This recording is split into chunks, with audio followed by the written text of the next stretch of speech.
Hey guys, this side Shubham Sharma जो आपका फिर से स्वागत करता है आपके अपने इस YouTube channel Shubham Sharma classes पे। कैसे हैं आप सब? आई होप दैट सभी ठीक होंगे और अपनी पढ़ाई भी सही तरीके से कर रहे होंगे। तो जो हमसे कंटिन्यूअसली पढ़ रहे हैं उनको तो पता है कि आज हमारा कौन सा पार्ट चलने वाला है, पार्ट नंबर 5, ठीक है ना। और लेसन भी हमारा कौन सा है, चैप्टर भी 5 है, जो बायोलॉजी का चैप्टर है और इसका जो पार्ट है वो भी 5 आज चलने वाला है हमारे पास। जो बच्चे हमसे जुड़े हैं, जो अभी तक इसको पहली बार वॉच कर रहे हैं, फर्स्ट टाइम देख रहे हैं हमारे चैनल को, सबसे पहले सब्सक्राइब करना मत भूलिएगा ताकि हर एक नई अपडेट आप तक पहुंचती रहे टाइम टू टाइम, ठीक है। आज हम जैसे प्रीवियस हमारा जो पार्ट था, पार्ट नंबर 4 में हमने कुछ चीजें पढ़ी थी जो शायद आपने नोटबुक में लिखी भी होंगी और आपको याद भी होंगी। हमने पढ़ा था परमेबल मेम्ब्रेन, जो क्या करती है, किसी चीज को अपने अंदर से दूसरी जगह भेजती है, अपने अंदर से उसको जाने देती है, अलाउ करती है उसको, है ना। तो हमने पढ़ा था, तो इसके आगे हम पढ़ेंगे। और जो भैया बहन आज पहली बार ही वॉच कर रहा है ना, तो वो कहेगा कि सर पार्ट नंबर 1 2 3 4 कहां मिलेंगे। तो आपको ऊपर आई बटन दिख रहा होगा, ठीक है, वहां पे हमने उनको डाल दिया है, आप वहां पे उनको देख सकते हैं, ठीक है ना। आई बटन के ऊपर क्लिक करके आप हमारे जो प्रीवियस पार्ट वहां पे जा सकते हैं, ठीक है।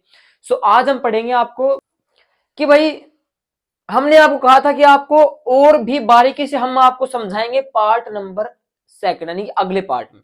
तो आज हम पढ़ेंगे उसी टॉपिक के आगे के जो 3 सॉल्यूशन हैं, 3 टाइप सॉल्यूशन के हैं, जिनका नाम है हाइपोटोनिक सॉल्यूशन, हाइपरटोनिक सॉल्यूशन और आइसोटोनिक सॉल्यूशन। जो मेम्ब्रेन जो है ना हमारी परमेबल मेम्ब्रेन, उसी के आगे कुछ एक एग्जांपल्स आज हम इसमें डिस्कस करेंगे। सबसे पहले हमारे पास क्या चलने वाला है भाई, देखिए यहां पर। हमारे पास 3 प्रकार के सॉल्यूशन होंगे भाई, उनको आप लोग देख लीजिए। ज्यादा हार्ड टॉपिक नहीं है, नॉर्मल सा है, समझ जाओगे आप लोग। पहला कौन सा है, हाइपोटोनिक सॉल्यूशन। दूसरा है hypertonic solution and third one कौन सा हमारे पास, आइसोटोनिक सॉल्यूशन। होप दैट सभी को दिख रहा होगा आराम से, ठीक है ना। नोटबुक निकाल लीजिए ताकि इनको आप लिखते भी रहें, ठीक है, क्योंकि जिसको पढ़ना है वो तो लिखेगा, नहीं पढ़ना वो नहीं लिखेगा, ठीक है। और आपसे मैं बार बार कहता हूं कि आप लोग, हमारा इसमें कोई लालच नहीं है, और लालच हो तो भी कोई बात नहीं है, कि वीडियो को स्किप मत किया करो भैया और बहनों, इसका ना पूरा देखा करो आप लोग, ताकि आपको हर एक चीज है ना समझ में आए। क्योंकि जैसे आप कोई मूवी देखते हैं ना, बीच का कोई भी सीन अगर आपने नहीं देखा तो पूरी मूवी फिर ऐसे रहती है कि हमने क्या मिस कर दे, क्या मिस कर दे। वो ये बात यहाँ पर लेसन के अंदर कि हर एक आगे का जो हिस्सा है ना, आगे का जो पार्ट है, आगे की जो डेफिनेशन है, वो पीछे से जुड़ी हुई होती है। उनको बारी बारी सभी को कवर करना पड़ता है, ठीक है। यहाँ पे देखिए हमारे पास हाइपोटोनिक, हाइपरटोनिक और आइसोटोनिक। सबसे पहले हम बात करेंगे कि सर ये टोनिक तीनों में लग रहा है, इसका मतलब ये सेम है, मतलब तीनों में आ रहा है, ठीक है। तो तीनों के अंदर जो टोनिक है, टोनिक का मतलब क्या होता है, इसका मतलब होता है लिक्विड। और कौन सा लिक्विड, गाढ़ा लिक्विड। टॉनिक का मतलब क्या होता है, गाढ़ा लिक्विड, ठीक है ना। जैसे आपको पता हो, जैसे जिसके अंदर जैसे कोई चीनी का घोल है, चीनी ज्यादा मिला दी तो गाढ़ा, वो पानी का द्रव हो जाता है, तो गाढ़ा लिक्विड है ना। तो इसको हम बोल रहे हैं डेंस, ठीक है, गाढ़ा लिक्विड हो गया, ये भी डेंस हो गया, गाढ़ा लिक्विड है, तीनों में सेम है, ठीक है भाई, ठीक है। अब बात करेंगे सर हाइपोटोनिक क्या होता है, हाइपरटोनिक और आइसोटोनिक। देखिए हाइपो क्या होता है, लेस, हाइपर क्या होता है, मोर, और आइसो क्या होता है, सेम।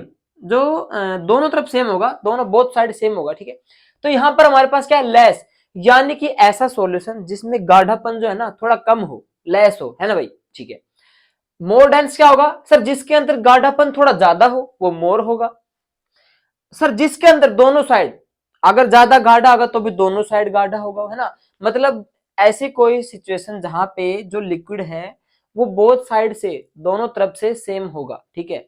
यानी कि ये नहीं होगा कि इधर 2 बीकर हमने ले लिए, इधर तो भाई ज्यादा गाढ़ा है, इधर कम गाढ़ा है, तो इसमें क्या होगा, दोनों तरफ सेम होगा, सेम क्वांटिटी एंड सेम उनका डेंस होगा वेपर, ठीक है, समझ जाओगे सभी। तो ये हमारी एक ट्रिक थी आपको समझाने की, समझ जाओगे। डेंस यानी कि थोड़ा गाढ़ा इसमें द्रव होगा, लेस यानी कम, मोर यानी ज्यादा, और सेम यानी दोनों तरफ बराबर हो जाएगा, ठीक है ना, सेम तो समझते हो आप लोग, है ना। सो ठीक है, यहाँ पर हमारे क्लियर हो गया, ठीक है। अब इसी का मैं एग्जांपल लेके चलेंगे जिसमें हमारे को परमेबल मेम्ब्रेन जो हमने कल लगाई थी भाई, पानी को इधर से इधर पहुंचा रहे थे, उसको हम दोबारा क्लियर करेंगे ताकि सभी बच्चों को समझ में आ जाए, ठीक है। तो यहाँ पे देखिए हमारे पास रेड पेन यूज करता हूं ताकि सभी बच्चों को दिख जाए। ये हमारे पास भाई कोई बीकर है, ठीक है, आपको होगी सर ने चित्र बना दिया, ये हमारे पास कोई बीकर है, हमारे यहाँ पे हमने क्या लगा दिया, इसमें भी हमने एक परमेबल मेम्ब्रेन लगा दिया। ये क्या है हमारे पास, नॉर्मल कल वाली बात है, सीधी सीधी। ये हमारे पास क्या है, परमेबल मेम्ब्रेन, ये हमारे पास भाई परमेबल मेम्ब्रेन है, ठीक है। सो यहाँ पे दो बीकर आपने बना दिए, इसमें मैंने दो कर दी, ठीक है ना, दो साइड कर दी इनकी, बोथ साइड, क्योंकि आप कहोगे सर आपने यहाँ पे बोथ बोथ कर रहे थे, तो मैंने दोनों साइड ले ली इनकी, ओके हो गया। इस बीकर में मैंने डाल दिया भाई 1 लीटर वाटर डाल दिया इसमें मैंने, ठीक है सर, 1 लीटर पानी डाल दिया, इसमें भी 1 लीटर डाल दो भाई, ठीक है, ठीक है सर, दोनों में आपने 1 लीटर पानी डाल दिया, ठीक है। इसके आगे आप क्या करने वाले हो, देखिए इस साइड मैंने 1 स्पून ऑफ सैंड यानी मिट्टी डाल दी इसमें, ठीक है, क्या डाल दिया, 1 स्पून ऑफ सैंड, यानी सर 1 चम्मच इसमें मैंने मिट्टी की डाल दी, ठीक है। यहां पे क्या डाल दिया मैंने, 10 स्पून ऑफ सैंड, इधर तो मैंने 1 चम्मच मिट्टी की डाल दी, इधर मैंने 10 चम्मच मिट्टी की डाल दी, ठीक है। तो ये हमारे पास कुछ सॉल्यूशन बन गया, क्योंकि सॉल्यूशन किसे कहते हैं, दो चीजों के घोल को हम सॉल्यूशन कहते हैं, जिसमें सॉल्यूट होता है और सॉल्वेंट होता है, तो उसे हम दोनों को मिक्स करेंगे तो क्या बन जाएगा, सॉल्यूशन बन जाएगा। सभी बच्चों को पता था पहले से, प्रीवियस चैप्टर में हमारे पास आ लिया है, ठीक है। सो अब हमें बात करनी है कि सर जो ये पानी है भाई, जो ये पानी है सर इधर से इधर जाएगा, इधर से इधर आएगा, तो कौन कौन बच्चा बता सकता है, सर सेम फंडा था, high concentration to low concentration movement करेगा, सीधी सी बात है। लेकिन सर यहाँ पे आप ये बताओ कि कंसंट्रेशन कौन से का हाई है कौन से का लो है, ये हमें देखना पड़ेगा भाई। सो यहाँ पे हमारे पास दोनों तरफ पानी की जो क्वांटिटी है ना, दोनों तरफ सेम है, पानी की जो क्वांटिटी है, जो उसकी मात्रा है, दोनों तरफ सेम है। हमने क्या किया, इधर तो हमने 1 चम्मच मिट्टी की डाल दी, इधर हमने 10 चम्मच मिट्टी की डाल दी। अब हमें बताना पड़ेगा कंसंट्रेशन किधर हाई है। तो देखिए यहां पर हमारे पास, अगर हम इसको वैसे कैलकुलेट करेंगे तो देखिए नॉर्मल सी बात है कि पूरा कितना है, 100 है, और ये भी कितना है, पूरा 100 है, ठीक है। 100 में से हमारे जो 1 चम्मच जो मिट्टी की है, तो यहाँ पे देख लीजिए हमारे पास ये हो गई 1%, ठीक है, 1%, बच गया कितना, पूरा 99%, यानी कि 1% ये हो गया, 99% वाटर बच गया, ठीक है भाई। इधर भी सेम ले लीजिए, यहाँ पे 10 स्पून ऑफ सैंड है, तो यहाँ पे हम क्या करेंगे, 10% तो सैंड हो गई, और फिर 100 आउट ऑफ 10 हम निकालेंगे, उसमें से 100 में से 10 निकालें, क्या बचेगा, 90% जो इसमें बच गया, ये पानी बच गया भाई, ठीक है। अब देखिए ये हमारा क्या है, बताइए भाई, सोलवेंट सोल्यूट पढ़े होंगे सभी ने, ठीक है, इधर सोलवेंट की मात्रा ज्यादा, इधर भी सोलवेंट की मात्रा ज्यादा, सोल्यूट क्या है, ये वाला है 1% सोल्यूट, जानिए उसमें हम कुछ चीज मिला रहे हैं, ऐड कर रहे हैं, तो सोल्यूट हो जाएगा हमारे पास, ठीक है। सो अब देख लीजिए, ये तो है भाई 99% और ये कितना है, 90%, तो कंसंट्रेशन हाई किधर का है, इधर का है सर। तो पानी किधर ही ट्रेवल करेगा, किधर से किधर जाएगा, इस साइड से इस साइड आएगा, यानी कि हाई कंसंट्रेशन ये है। तो आप क्या करोगे हमेशा, पहली बात तो आप ये जान लीजिए कि सर आपने पढ़ाया तो ये था, अब इनमें से सर कौन से होंगे, ठीक है, पहले वो देख लीजिए आप लोग थोड़ा सा, ठीक है। तो हाइपोटोनिक क्या होता है सर, जिसमें गाढ़ापन थोड़ा कम होता है, और सर हाइपरटोनिक क्या होता है, जिसमें गाढ़ापन थोड़ा ज्यादा होता है। और ये डेंस जो सेम बच गया है, तो भाई बात अलग होगी, ठीक है। तो यहाँ पे आप लोग मेरे को बताओ कि एक पानी का गिलास है मान लो, तो एक पानी गिलास में आपने 1 चम्मच मिट्टी का डाल दिया, और एक में आपने 10 चम्मच मिट्टी का डाल दिया, तो गाढ़ा कौन सा रहेगा, ये वाला रहेगा, ऑफकोर्स ये रहेगा, ठीक है।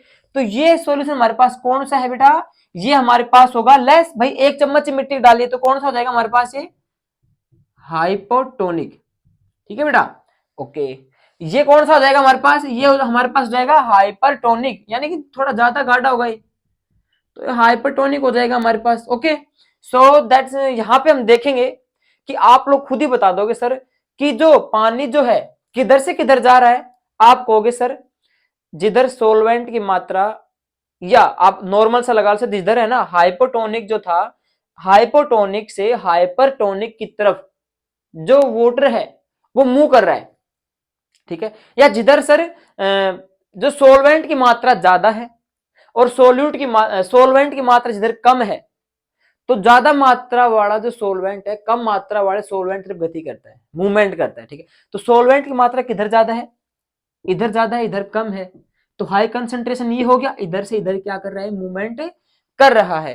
तो आप लोग क्या कहोगे कि सर हाइपोटोनिक जो सॉल्यूशन होता है और एक हाइपरटोनिक जो होता है, तो उसमें से पानी या भाई जो सोलवेंट होता है किधर गति करता है, भाई हाइपोटोनिक से हाइपरटोनिक की तरफ, यानी कि लेस जो डेंस होता है वो मोर डेंस की तरफ क्या करता है, मूवमेंट करता है। तो ये हमारा यहाँ पे लॉजिक था इसका समझने का, शायद सभी बच्चे समझ गए होंगे, ठीक है।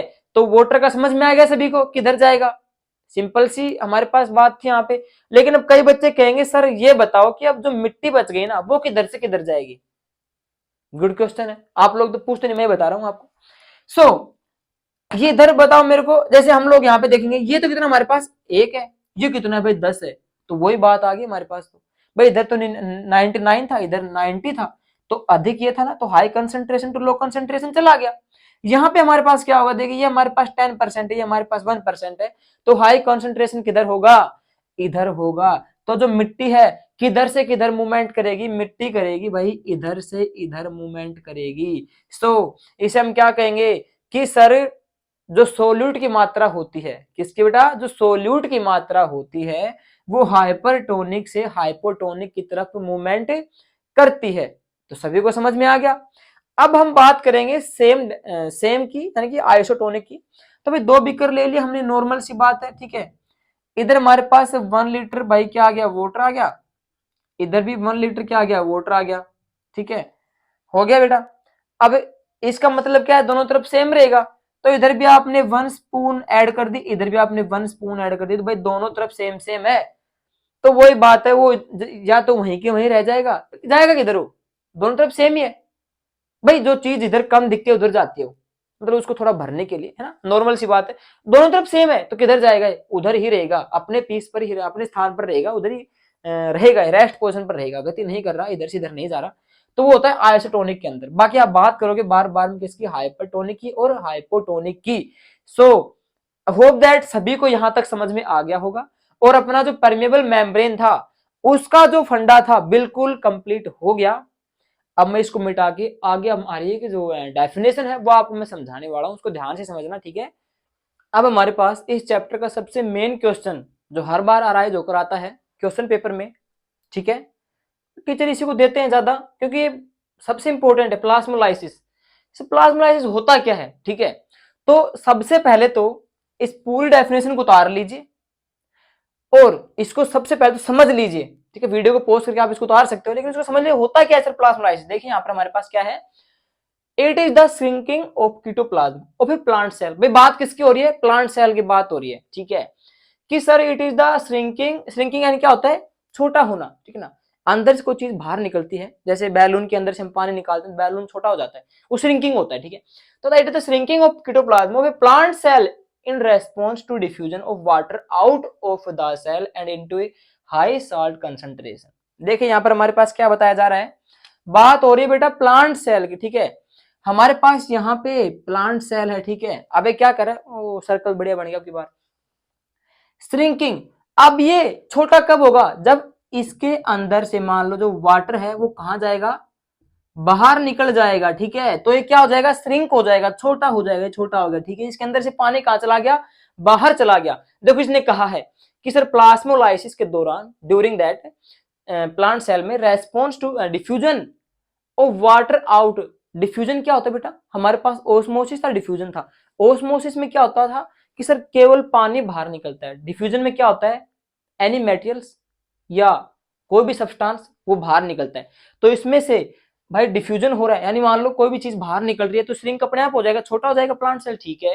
And water out of the cell, अब इसने वाटर का नाम क्यों लिया है, क्योंकि अगर यहाँ पे ओस्मोसिस होता तो आप समझते वाटर जाएगा, यहाँ पे क्या दे दिया इसने, डिफ्यूजन दे दिया कि पानी भी जा रहा है। तो इसमें से water out of the cell, cell के अंदर से पानी बाहर निकल रहा है तो अपने आप श्रिंक हो जाएगा। एंड आफ्टर दैट क्या होगा, एंड इनटू हाई कंसंट्रेशन। अब देखिए पानी जहां से दूसरी तरफ जा रहा है, इसका मतलब इसको कहां पे रखा गया है, हाई कंसंट्रेशन में, क्योंकि पानी कहां से कहां जाएगा, हाई कंसंट्रेशन से लो कंसंट्रेशन में। तो पानी इसके अंदर से बाहर आ रहा है तो कंसंट्रेशन हाई कहां पर है बेटा, इसके अंदर है, जहां पे इसको रखा है वहां पे हाई कंसंट्रेशन है, बाहर क्या है, लो कंसंट्रेशन है, ठीक है। एंड आफ्टर दैट हमारे पास क्या है, during plasma the cell membrane pulls away from the cell wall. अब देखिए यहाँ पर अगर मान लो इसके साइड में क्या होगी, एक मान लो मेम्ब्रेन है, वो सेल वॉल को क्या कर देगी, मतलब उसको पुल्स आउट, यानी कि अगर इसके ऊपर ये मेम्ब्रेन है, ठीक है नहीं, तो देखिए जब ये श्रिंक हो जाएगा, क्या हो जाएगा, जब ये छोटा हो जाएगा तो ये जो मेम्ब्रेन है ये सेल वॉल से अपने आप दूर हो जाएगी। समझ रहे हो ना, कि पहले जो बड़ा था, इस प्लांट सेल तो बड़ा था, इसका जो सेल मेम्ब्रेन था वो थोड़ा बहुत टच था किसके किसके बताओ, सेल वॉल, क्योंकि प्लांट सेल की बात हो रही है कि प्लांट सेल में सेल वॉल होती है। लेकिन जब श्रिंक हो जाएगा तो भाई सेल वॉल तो पीछे रह गया और जो मेम्ब्रेन थी वो नीचे चली गई, खिसक गई, वो छोटी हो गई। तो ये था प्लाज्मोलाइसिस। इसे आपको याद करना पड़ेगा, इसको नोटबुक में उतार लीजिए, बहुत काम आने वाली चीज है, ठीक है। अब इसके बाद जो हमारे पास जो चीजें आएंगी उनको भी आपको ध्यान से समझना है, ठीक है, क्योंकि जो सरल काम था वो तो आपने सीख लिया, अब इसका थोड़ा सा हार्ड काम आने वाला है। जी मत करना सर बहुत हार्ड है, सरल है लेकिन जो नहीं समझेगा उसके लिए हार्ड है, ठीक है। सो उसे भी ध्यान से समझना, ओके।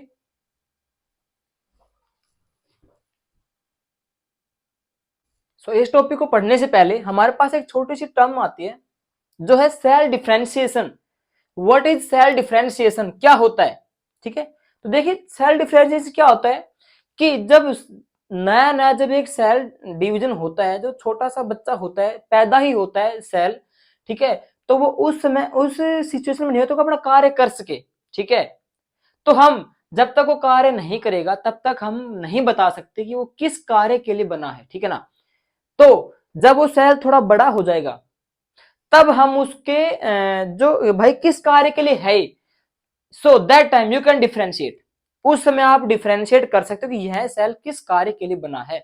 तो ये है सेल डिफरेंशिएशन, कि आप सेल के अंदर डिफरेंस कैसे निकालोगे, कि जब सेल थोड़ा सा ग्रोथ कर जाता है ना तब आप बता सकते हो कि हाँ सर ये सेल इस कार्य के लिए बना है, ठीक है। एंड उसके बाद आपने न्यूक्लियस तो पढ़ लिया था, सेल भी पढ़ लिया, लेकिन सेल के थोड़े से पार्ट है हमारे पास, देखिए सब इंपोर्टेंट सेल्स ऑर्गेनेल्स। ऑर्गेनेल्स क्या होते हैं, अंग हैं इसके, सेल्स के भाई कितने अंग हैं हमारे पास, तो भाई अगर हम सेल पढ़ रहे हैं तो ऑब्वियस सी बात है कि ये सबसे इंपॉर्टेंट होगा और इसे आपको समझना ही पड़ेगा, ठीक है। तो यहाँ पे कुछ एक सेल के पार्ट है हमारे पास, उसके हिस्से हैं सेल के जो आपको समझने पड़ेंगे, जो वेरी इंपॉर्टेंट है। पहला कौन सा हमारे पास, एंडोप्लाज्मिक रेटिकुलम। दूसरा कौन सा है, गोल्गी एपरेटस। तीसरा कौन सा है, लाइसोसोम। चौथा है माइटोकॉन्ड्रिया। पांचवा है प्लास्टिड्स एंड छठा है वैक्यूल्स। शायद आप लोगों ने, मैंने आपको ये पहले थोड़ा बेसिकली समझा भी दिया, ठीक है। तो ये है सेल के पार्ट। सो अभी तक तो जिन बच्चों को समझ में आया है तो लाइक करना, कमेंट करना और सब्सक्राइब करना मत भूलिएगा, ठीक है। तो ये जो पार्ट है, जो हमने सेल के जो पार्ट हिस्से हैं, ये हम पढ़ेंगे नेक्स्ट पार्ट में, यानी कि पार्ट नंबर 6 के अंदर हम पढ़ेंगे। ये इसका पांचवा जो पार्ट था, ये सभी बच्चों को समझ में आ गया होगा, क्योंकि हमने आपको, हमारा देखो तरीका ये है कि हम सबसे अलग समझाते हैं आपको, ताकि बच्चों को एक बार देखते ही समझ में आ जाए, ठीक है। घुमा फिरा कर बात नहीं है, टू द पॉइंट हमारी सीरीज का नाम है, ठीक है। सो आप सभी लोग जो हमको फिलहाल देख रहे हैं, सभी बच्चों को समझ में आ गया होगा। जिसको आ गया तो कमेंट में यस लिखना, ताकि हम भी थोड़ा मोटिवेट हो कि हाँ बच्चों को समझ में आ रहा है, और नहीं समझ में आ रहा तो भी कमेंट करना, हम उस टॉपिक को दोबारा समझाएंगे। सो ये हमारे पास आज के जो ये 6 पार्ट हैं आपके इसके भाई सेल ऑर्गेनेल्स के, ये हम पढ़ेंगे नेक्स्ट पार्ट में, ठीक है। सो सभी को समझ में आ गया होगा, आ गया तो इसको आप अपनी क्लासमेट साथ शेयर कीजिए, ठीक है, अधिक से अधिक, और सब्सक्राइब करना मत भूलिएगा, ओके। तो मिलते हैं इसके नेक्स्ट पार्ट में, तब तक के लिए जय हिंद।